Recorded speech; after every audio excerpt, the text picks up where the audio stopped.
우리 옆 사람과 같이 인사하십시다. 어떻게 인사하냐면 감사는 대가를 지불하더라도 반드시 쟁취하는 성도가 됩시다. 엄청 어렵죠? 시작! 감사는 대가를 지불하더라도 반드시 쟁취하는 성도가 됩시다. 한 번 더 시작! 감사는 대가를 지불하더라도 반드시 쟁취하는 성도가 됩시다. 오늘 맥주 감사 주일로 지키게 되는데 참 예전에는 맥주 감사 주일 한 우리 시골 할 때 많이 큰 행사였어요. 근데 요즘은 거의 주변에 보리를 심는 분들이 없어. 보리 찾아보기가 하늘의 별따기야. 그래서 자꾸 이제 물론 이제 우리 그 문화와 맞지 않는 그런 부분들도 없잖아 있어서, 그리고 또 시대에 맞지 않는 부분들도 없잖아 있어서, 그런데도 불구하고 교회력에 보면 끊임없이 맥주 감사 주일은 집어넣어. 그래서 맥주 감사 주일을 왜 집어넣었을까? 라고 이렇게 묵상을 쭉 하는데 그런 마음이 들어요. 뭐냐면 하나님은 우리로 하여금 한번 따라합시다. 감사를 생활화 하기 위해서다. 왜냐하면 감사를 놓치면 뭐가 들어오냐면 따라합시다. 불평이 들어온다. 불평이 들어온다. 그렇죠? 우리가 왠지 모르게 감사를 잃어버리면 그때부터 불평과 불만이 들어오고 은사가 개발되는데 무슨 은사가 개발돼요? 이상하게 불만, 불평이 나타나는, 보여지는 은사가 개발이 돼요. 그래서 요즘 어른들이, 요즘은 잘 안 쓰는데 예전에 그랬잖아요. 고생은 젊어서 돈을 주고라도 한다. 사서라도 고생을 지킨다라고 하듯이 저는 그 마음이 드는 거야. 감사는 돈을 들여서라도 감사해야 된다. 어찌 아멘 안 해요? 여러분, 남편이 감사가 할 수 있다면, 아내가 감사하는 말을 할 수만 있다면, 자녀들이 감사할 수 있는 말을 할 수 있다면 뭘 못하겠어요? 그렇죠? 뭘 못 주겠어요?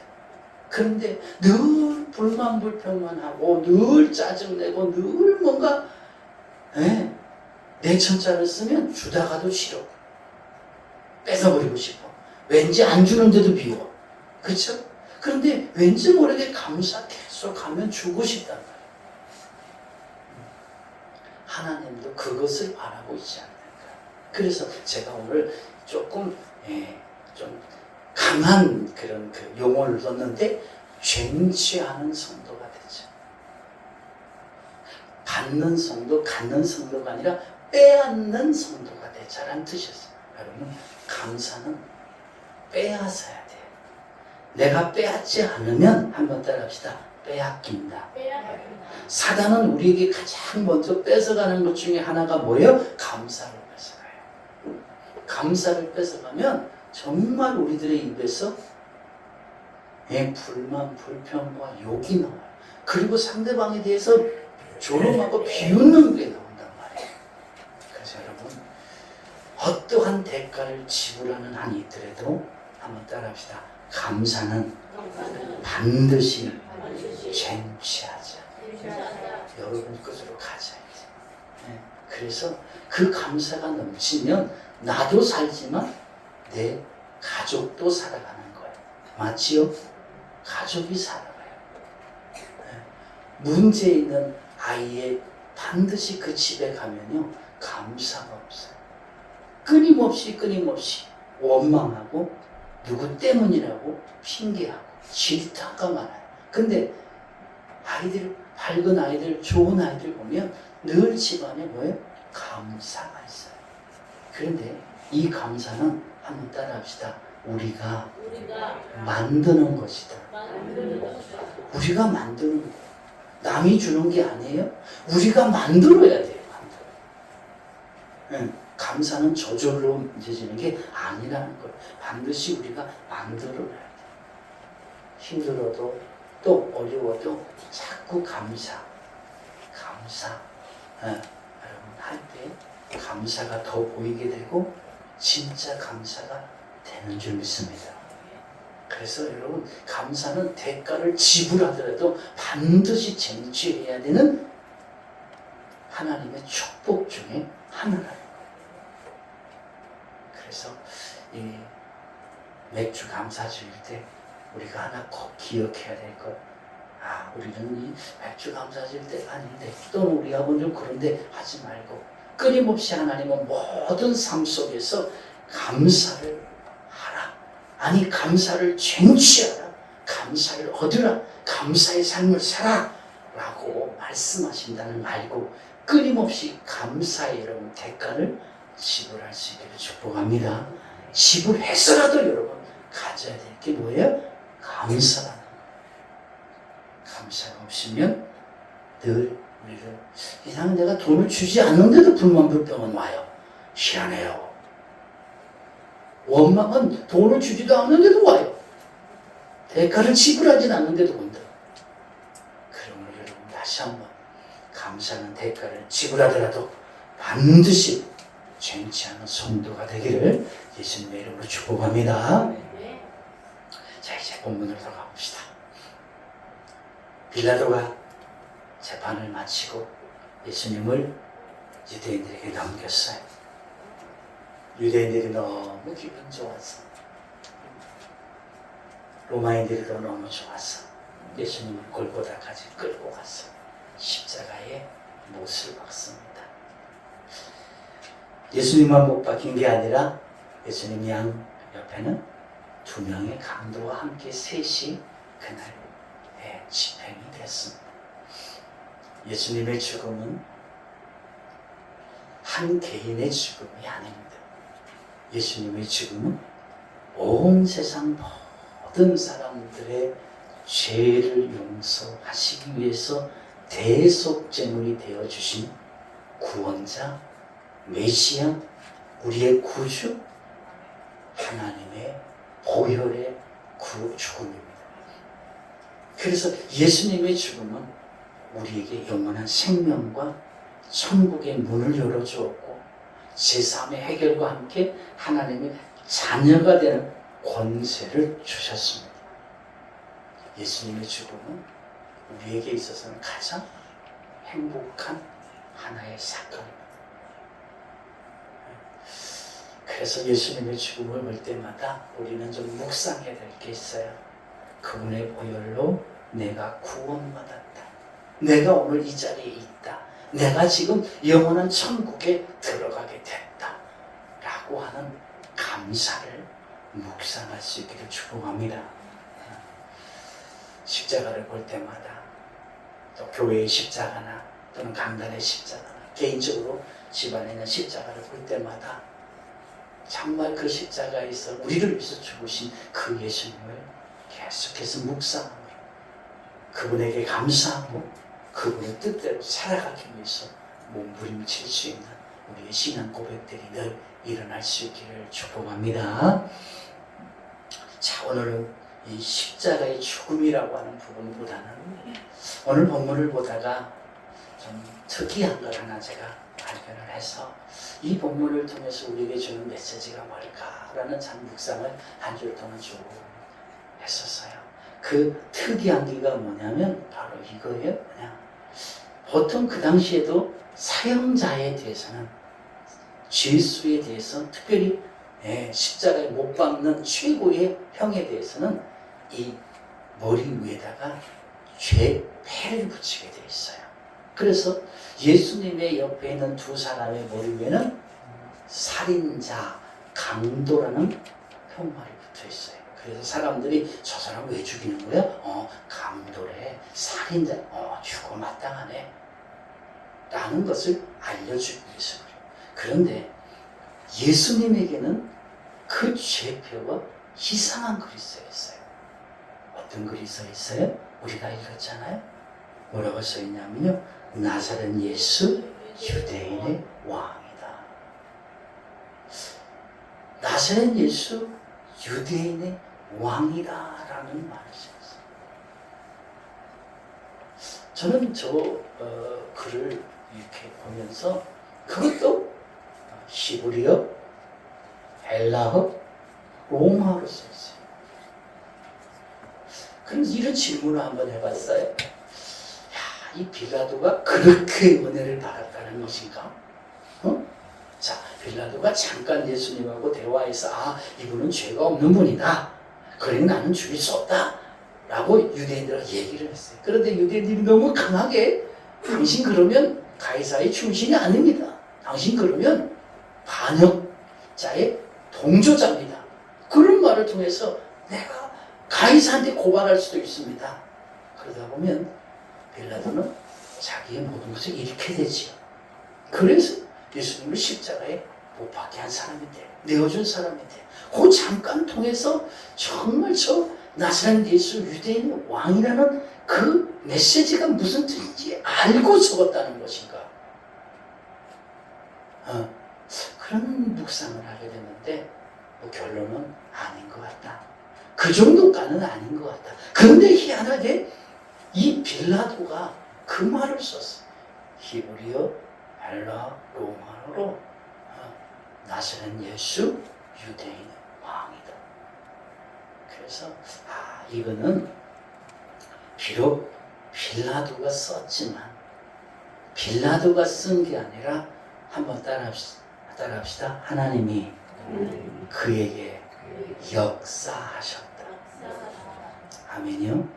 빌라도가 저 속에 들어있는 깊은 의미를 알고 썼느냐? 아니라는. 제가 봤을 때는 아무리 봐도 빌라도는 그만한 믿음이 아니에요. 그만한 성령의 체험을 한 것도 아니에요. 예수에게 하나님에 대해서 아는 것도 아니에요. 그렇다면 철저하게 저거는 뭐예요? 하나님께서 역사하신 것이다. 그러면 그 저 편말 속에는 하나님의 메시지가 있다. 우리에게 주는 메시지가 있다는 거예요. 오늘 이 메시지를 살펴보면서 오늘로 사는 우리들에게 주는 메시지로 받을 수 있기를 예수님의 이름으로 축복합니다. 자, 첫 번째 메시지입니다. 무슨 메시지일까? 한번 따라하겠습니다. 예수님이 만왕의 왕이심을 알리기 위함이다. 하나님은 마지막 십자가 위에서까지도 예수님이 누구냐? 만왕의 왕이다라는 것을 알리고 싶었다는 거예요. 자, 그렇게 알리는 데 있어서 누구를 활용을 했느냐? 빌라도를 활용했어요. 자, 19절 같이 읽겠습니다. 시작. 빌라도가 패를 써서 십자가 위에 붙이니 나사렛 예수 유대인의 왕이라 기록되었더라. 아멘. 자, 저는 이 말씀을 보면서 무슨 묵상이냐면, 이야, 이거 잘못하면 빌라도 이거 반역자로 몰리는 그런 사건 아니야? 여러분, 그 당시에 왕은 누구만 있어야 돼요? 가이사만 있어야 돼요. 그런데 지금 빌라도가 그것도 총독이 로마에 가서 보낸 총독이 예수님을 뭐라고 썼어요? 유대인의 왕이라는 거예요. 왕. 인정한 거 아니에요. 이 말은 뭐예요? 반대로 말하면 얼마든지 이 빌라도가 예수를 유대인의 왕이라고 인정했다는 이유로 쫓겨날 수 있는 사건이 되는 거예요. 그런데 하나님은 그를 그렇게 만들어 가셨어요. 그래서 예수님은 죄인이 아니다. 예수님은 유대인의 왕이다. 라고 쓰게 하셨던 거예요. 그것만 아니에요. 이 말만 들으면 우리는 그러면 예수님은 유대인의 왕이라는 거냐? 아니에요. 20절에 하나님께서 또 이 빌라도를 통해서 어떻게 썼어요? 같이 읽어봐요. 시작. 유대인이 이 패를 읽는데 히브리어와 로마와 헬라어 말로 기록되었더라. 왜 세기를 썼을까? 아니 참 이해가 안 돼요. 그냥 우리 빌라도 입장에 생각해봐요. 유대어만 히브리어만 쓰면 되잖아요. 왜? 히브리인들이 있으니까. 그 히브리 사람이니까, 유대 사람이니까. 그런데 왜 로마와 헬라어로 썼냔 말이에요. 그때 당시 자 히브리와 로마와 헬라어를 보통 학자들이 이렇게 해석해요. 어떻게 했냐면 히브리는 종교를 대표하고 로마는 정치를 대표하고 헬라는 문화를 대표해요. 이 세 개는 뭐냐면 세상을 상징해요. 그러니까 하나님께서 히브리어와 헬라어와 로마어를 쓰게 함으로 예수는 만왕의 왕이다라는 것을 증명하는 거예요. 이는 하나님께서 친히 이 빌라도를 통해서 예수님이 만왕의 왕이라고 선포하는 행동. 철저하게 많은 사람들이 그 예수님이 죄인인 줄 알고 와서 와 이번에 무슨 죄인이 십자가에 못 박힌대. 그래서 진짜 그래? 그럼 그 죄인이 무슨 죄를 지었대? 가보자 왔는데 그 사람이 누구예요? 만왕의 왕이라. 하나님은 이렇게 빌라도를 쓰셨어요. 사랑하는 성도 여러분, 우리 믿는 자들에게 예수님은 어떤 분이 되어야 되는가라는 질문을 한번 해야 돼요. 우리에게 있어서 예수님은 어떤 분인가? 많은 사람들이 예수님을 도움이 헬퍼 정도로 생각하는 분들이 많아요. 물론 안 믿는 사람들은 좋은 성인이라고 해요. 그래서 4대 성인의 한 사람으로 포함을 시켰어요. 좋은 선생님, 성인이다. 그렇다면 우리 그리스도인들에게 있어 예수님은 어떤 분이어야 돼요? 우리 그리스도인들에게 예수님은 따라합시다. 만왕의 왕이시다. 우리에게는 그분은 왕이셔. 물론 모든 사람들에게도 왕이지만 특히나 예수 그리스도를 믿는 우리에게는 예수님이 어떤 분이에요? 왕이셔야 돼요. 내가 그분을 대접하고 내가 그분을 만나고 그분에게 기도하고 그분 앞에 찬송 드리는 모든 것들이 나의 왕이기 때문에 내가 드린다 라는 자세가 돼야 돼요. 그런데 가끔은 우리가 예수님을 거지로 대접할 때가 많아요. 정말 거지같이 대접할 때가 너무 많아요. 예수님 앞에 오는 예배 오는 것부터 시작해서 내가 예수님을 대하는 모든 것들이 성경을 대하는 모든 것들이 정말 거지같이 대할 때가 많아요. 그러니까 오히려 세상 사람들이 야, 너 그 하나님 진짜 거지 같다. 네가 믿는 하나님 진짜 거지 같다. 왜 그렇게 대접하냐? 라고 우리를 질타할 때가 있어요. 우리 하나님 왕이십니다. 아멘이요? 우리 자녀들이 우리 부모를 거지같이 사람들한테 소개하면 여러분 어떻겠습니까? 그 마음 찢어지겠죠. 근데 우리 그리스도인들이 정말 하나님을 너무 가치 없이 대접할 때가 많아요. 여러분 이제부터 예수님은 우리의 왕이셔요. 철저하게 그분을 높이셔야 돼요. 저는 가끔 실수로 예수가 말을 막 할 때도 있어요. 그러나 여러분 예수 가라고 말하는 건 아닌 거예요. 아버지가 하는 것 불효자식이에요. 아버님께서 어머님께서 아니면 어머니께서 그것이 여러분 언어에서부터 우리가 예수님을 존경하고 하나님을 존중하고 만왕의 왕으로 섬길 수 있기를 축복합니다. 우리가 하나님을 존귀하게 왕으로 섬길 때 다른 사람들도 하나님을 왕으로 섬기는 거예요. 또 왕으로 바라보는 거예요. 그런데 우리가 하나님을 가치 없이 대접하면 사람들도 하나님을 가치 없이 대접하는 거예요. 계시록 1장 7절에 보면 그분은 만왕의 왕이심을 이렇게 표현하고 있어요. 시작. 볼지어다 그가 구름을 타고 오시리라. 각 사람의 눈이 그를 보겠고 그를 찌른다는 도 볼 것이요 땅에는 모든 족속이 그로 말미암아 애곡하리니 그러하리라. 아멘. 아멘. 만왕의 왕으로 오시고, 그래서 그분이 오는 날 그날 통곡이 이루어지는 거예요. 왜? 내가 만왕의 왕으로 오실 걸 내가 너무 취약했구나. 내가 믿을 걸 그렇지 못했구나.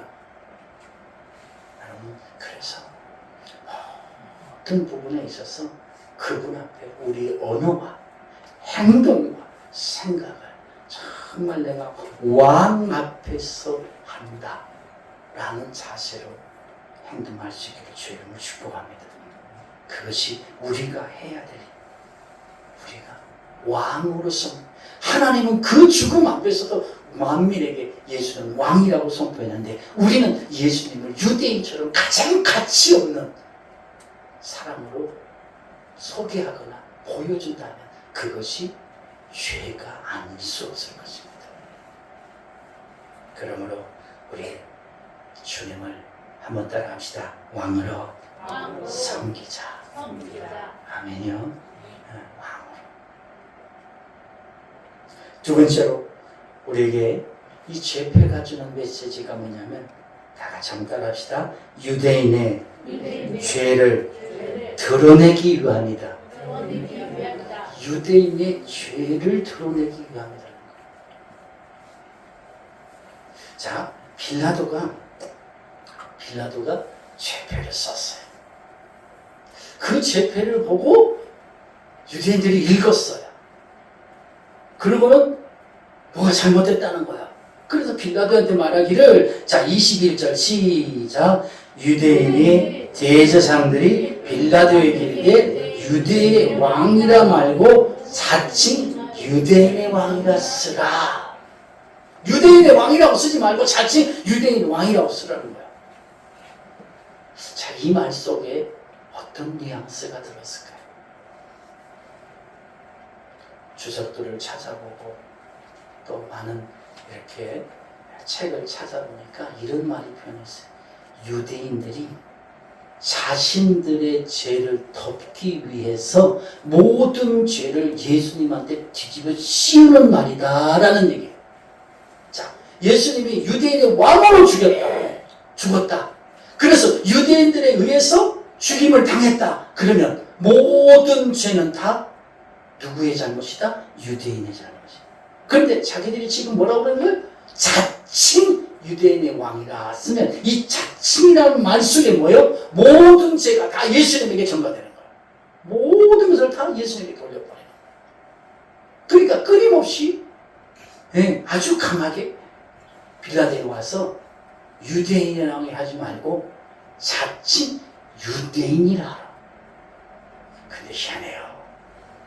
원래 이 유대인하고 빌라도하고는 서로 상극이에요. 한번 유대인들이 강하게 빌라도를 압박해서 빌라도가 졌잖아. 그래서 예수님을 보내줬잖아. 그러면 또 유대인들이 이렇게 압박하면 바꿔줘야 될 거 아니야. 그죠? 그래, 알았어. 자칭 유대인의 왕이라 쓸게. 그럼 바꿔줘야 될 거 아니야. 근데 희한한 건요, 22절에 보면 뭐라고 그래요? 빌라도가 내가 쓸 것을 썼다. 그러고 딱 끝내버려요. 양보를 안 하는 거예요. 이것 또한 저는 빌라도의 결심, 빌라도의 결단이라기보다는 하나님의 강권적인 역사라고 보는 거예요. 하나님이 그 입을 막으셨다. 그에게 담대함을 주셨다. 그래서 물러서지 않고 나는 내가 쓸 거 썼다. 근데 그게 뭔 뜻인지 모르지만 잘못 썼다는 거예요. 하나님이 물러서지 않았다. 그런데 왜 그렇게 이 유대인들이 모든 죄를 예수님한테 뒤집어 씌우고 자기들은 죄가 없는 것처럼 그렇게 하려고 했을까? 그 밑바탕에 있는 생각은 뭘까라는 것을 묵상하는데 몇 절에 그 해답이 나오냐면 15절에 해답이 나오더라고요. 자, 같이 읽어보겠습니다. 유대인들의 그 밑바탕에 깔려있는 생각입니다. 시작. 빌라도가 그러되 내가 너희 왕을 십자가에 못 박으랴. 대제사장들이 대답하되 가이사 외에는 우리에게 왕이 없나이다 하니. 자, 대제사장들이 누구예요? 하나님의 종들이에요. 하나님의 제사장입니다. 하나님께 예배하는 자들이에요. 그러면 그들에게 왕은 누구예요? 하나님. 근데 그들이 지금 뭐라고 하고 있어요? 가이사 외에는 우리에게 왕이 없다는 거예요. 하나님이 보낸 왕, 신이 육신의 옷을 입고 오신 그 왕 또한 유대인들에게는 자신들의 왕이 아니라는 거예요. 그러니까 이미 자신들에게는 왕이 없어. 하나님이 왕이 아니야. 가이사가 왕이야. 그런데 하나님께서 왕으로 오셨는데 그걸 여러분 죽이면 죄인이 되잖아. 그러니까 유대인의 왕이 아니라 자칭 왕이라고 예수님에게 모든 것을 뒤집으시고 그 뒤집으시는 일에 빌라도에게 협박을 하는 거예요. 그런데 하나님은요 전혀 물러서지 않아요. 오히려 너희가 너희 왕을 죽였다라고 하나님이 공포해버린 거예요. 그 죄패 속에 유대인들아 너희가 내가 보낸 너희 왕을 죽였다. 그게 죄입니다. 유대인들의 죄가 뭐냐? 하나님이 보낸 왕을 죽인 죄가 바로 유대인들의 죄라는 거예요. 저는 말씀을 보면서 성도와 예수님의 관계는 어떤 관계가 돼야 될까라는 참 생각을 많이 했어요. 어떤 관계가 돼야 될까?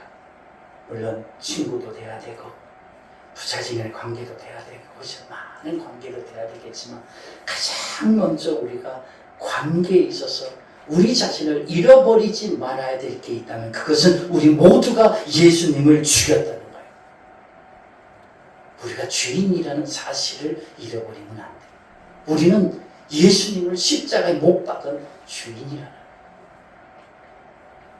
2000년 전 그 자리에서 십자가에 못 박은 죄인이 아니라고 해서 우리가 죄인이 아닌가? 아닙니다. 예수님은 이 땅에 오셨을 때에 우리의 죄의 문제를 해결하기 위해서 오셨어요. 그래서 요한일서 2장 2절에 보니까 이렇게 말해요. 시작. 그는 우리 죄를 위해 화목 제물이니 우리만 위할 뿐 아니라 세상의 죄를 위함이니라. 그는 우리 죄를 위한 화목 제물이에요. 우리가 죄가 없었다면 그분이 올 필요가 없겠죠. 근데 우리가 죄가 있기 때문에 그 죄를 해결하시기 위해서 오셨다는 거예요. 그 죄가 뭐예요? 온 세상 모든 사람들의 죄, 우리들의 죄. 그래서 우리가 예수님과의 관계에서 가장 먼저 가져야 될 우리의 관계의 자세는 뭐냐? 내가 예수님을 십자가에 못 박았다는 거예요. 그래서 여러분 정말 그리스도 앞에 우리는 겸손해야 될 필요가 있다고 생각합니다. 철저하게 나기를 낮추고 자기를 비우고 자기를 없애고 예수님만 붙들고 달려나가야 되는 그런 믿음의 신앙인이 되어야 된다는 것입니다. 혹이라도 우리 앞에 예수님 앞에서 교만하고 자기를 드러내고 자기를 공로를 내세우는 자 되지 않기를 예수님의 이름으로 축복합니다. 세 번째 메시지입니다. 흑품을 주면서 우리에게 준 메시지가 뭘까요? 저는 본문을 보면서 너무 감사했어요. 왜냐하면 하나님은 너무 어떻게 보면 세밀하신 것 같아요. 세밀하신.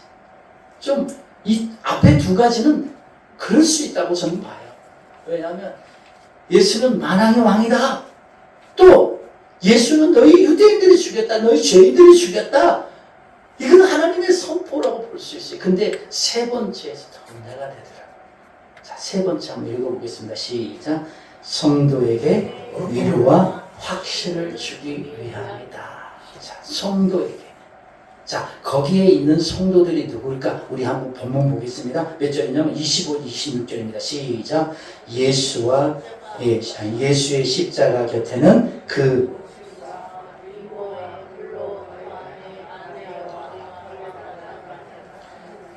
예수께서 그 모친과 사랑하시는 제자 곁에 섰던 것을 보시고 그 모친께 말씀하시되 여자여 보소서 아들이니이다. 자, 이 말씀을 보십시오. 여기 누가 있어요? 예수님의 십자가 앞에 예수님의 어머니 마리아, 이모, 이모도 마리아죠. 살로메 마리아, 그 다음에 글로바의 아내 마리아, 또 막달라 마리아, 예수님이 사랑하는 제자, 오늘 요한복음을 썼던 요한, 또 기타 등 보이지 않는 그래도 많은 예수님을 통해 은혜 받았던, 치유 받았던, 고침 받았던 사람들이 다 와 있어요. 자, 저는 이 부분을 보면서 너무너무 진짜 하나님의 그 세밀하심에, 섬세하심에 감사할 수밖에 없어요. 왜요? 자, 예수님이 십자가 졌어요. 근데 그 위에 죄패가 강도 예수라고 썼다고 하는 말입니다. 아니면 살인자 예수, 아니면 반역자 예수라고 썼다고 생각하십시오. 그 패를 바라보는 그 어머니와 그 모든 성도들, 거기 나와 있는 제자들은 어떤 마음이 들었을까요? 그리고 지금까지 성경에 그렇게 써서 내려왔다면 우리가 보는 예수님은 어떤 예수님이었을까요? 강도 예수, 살인자 예수, 간음자 예수라고 다 썼단 말이에요. 과연 우리는 부끄러워서 그 이름을 부를 수 있을까요?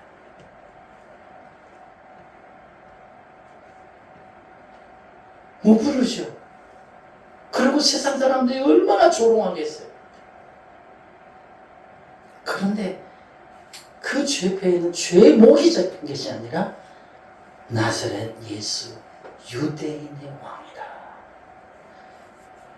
그 팻말을 보는 그 많은 사람들, 그때 당시 예수님의 제자들부터 지다지 여인들은 어떤 마음이 들었을까요? 아멘이라고 했을 거예요. 맞아요. 정말 저분은 유대인의 왕으로, 이 세상에 오시는 왕으로 우리들의 죄 문제를 해결하시기 위해서 죽으신 분이다. 죄가 있어 죽은 분이 아니라 저분은 왕으로 이 수많은 영혼들을 살리기 위해서 오신 메시아가 맞다 라고 고백하지 않을까요? 그러니까 하나님은 거기까지 세밀하게 계획하셨다. 그래서 빌라도를 통해서 누구든지 다 볼 수 있죠. 히브리어, 헬라, 로마 다 기록해 놓으시고 오늘까지도 성경에 죄명이 붙은 게 아니라 나사렛 예수 유대인의 왕이다 라고 써놨어요. 저는 그 말씀을 묵상하면서 예수님의 어머니의 마음을 한번 가져봤어요. 예수님의 어머니가 그 옆에서 울었을까요? 웃었을까요? 수많은 사람들, 저도 울었다고 생각을 해요. 저는 웃었다고 생각을 해요. 그 편말을 보면 물론 눈에 눈물이 나오고 가슴은 찢어졌지만 웃었다고 생각해요. 왜냐? 하나님의 약속이 이루어졌기 때문에. 하나님의 약속이 뭐예요? 마태복음 2장 21절에서 나와요. 1장 21절 시작. 아들을 낳으려니 이름을 예수라라. 이는 그가 자기 백성을 저희 죄에서 구원할 자이심이니라 하니라. 이미 예수님이 태어나기 전부터 이는 구원자라고 말씀하셨어요. 그럼 그 구원자는 보혈로 구원의 역사를 이루셔야 돼요. 그런데 그 보혈로 역사를 이루는 그 십자가에 죄명이 서 있다면 그 어머니의 가슴은 찢어졌어요. 하나님, 내 아들이 구원자라면서 저 죄목이 뭡니까? 하나님은 그 마리아의 그 신앙, 마리아에게 주셨던 그 약속을 완성하시고 싶으셔서 나사렛 예수 유대인의 왕이다 라고 썼다. 그 편말은 거기에 있는 모든 사람들에게 예수님이 구원자라고 하는 것, 메시아라고 하는 것을 확신을 주는 하나님의 증거였다는 겁니다. 우리가 같이 한번 읽어보겠습니다. 성도에게 시작. 성도에게 위로와 확신을 주는 하나님의 확실한 증거다. 그 증거 없었다면 지금까지 우리는 많은 것을 힘들었을 거예요. 그러나 하나님은 세밀하신 실수가 없인 하나님이시죠. 정말 모든 부분에 있어서 철저하신 하나님. 그 말 자체 여러분 우리 지금까지 신앙생활 하면서 나사렛 예수 유대인 왕이다라고 그냥 편말이 붙었대 라고 했는데 오늘 이 본문과 함께 우리가 볼 때 그 말은 철저하게 하나님께서 우리들에게 위로와 확신을 주시는 하나님의 증거였다는 것이요. 사랑하는 성도 여러분, 정말 우리 자신에게 한번 질문해 볼 것이 있어요. 그게 뭐냐면 예수님이 우리 자신에게 위로와 소망이 되는가? 한번 자신한테 한번 질문해 봅시다. 예수님이 나에게 위로와 소망이 되는가? 믿는 사람은 정말 예수 말만 들어도 은혜가 되어지고 위로가 되어지고 소망이 되어야 됩니다. 가끔 우리가 힘든 일에 좀 넘어질 수 있어도 다시 일어나면 그 예수라는 말 한마디에 위로가 되고 소망이 되고 기쁨이 되어야 돼요. 그런데 우리도 모르게 가이사가 참 많이 맞고 있어요. 그죠? 세상적인 가이사가 정말 그 예수를 많이 맞고 있어요. 우리의 싸움은요, 왜 혈과 육의 싸움이 아니고 정사와 권세 잡은 자들과의 싸움이 있느냐? 우리가 예수를 바라보고 소망과 희망을 가져야 되는데 계속해서 이 가이사는, 사단은 그걸 막고 있더라는 거예요. 나를 막고 있는 가이사, 우리를 막고 있는 가이사는 무엇인가? 여러분, 그 가이사가 보여지거든. 예수의 이름으로 물리치고 말씀으로 물리치고 믿음으로 이겨낼 수 있기를 축복합니다. 눌리면 빼앗기는 거. 감사도 쟁취해야 되듯이 여러분 예수님도 쟁취해야 돼. 하나님의 나라도 쟁취하는 자가 없는 거예요. 가만히 있는다고 오는 게 아니라는 거예요. 요한복음 11장 25절에서 26절 이런 말씀이 있어요. 같이 한번 읽어보겠습니다. 시작. 예수께서 이르시되 나는 부활이요 생명이니 나를 믿는 자는 죽어도 살겠고 무릇 살아서 나를 믿는 자는 영원히 죽지 아니하리라. 이것을 내가 믿느냐? 믿으십니까? 그분이 정말 위로와 소망과 희망과 나의 전부라고 하는 것, 또한 나의 부활이라고 하는 것, 나의 생명이라고 하는 것 믿으신다면 오직 여러분 그 주님을, 그 예수를, 그 하나님 보여주신 그 증거에 확신을 갖고 살아갈 수 있기를 축복합니다.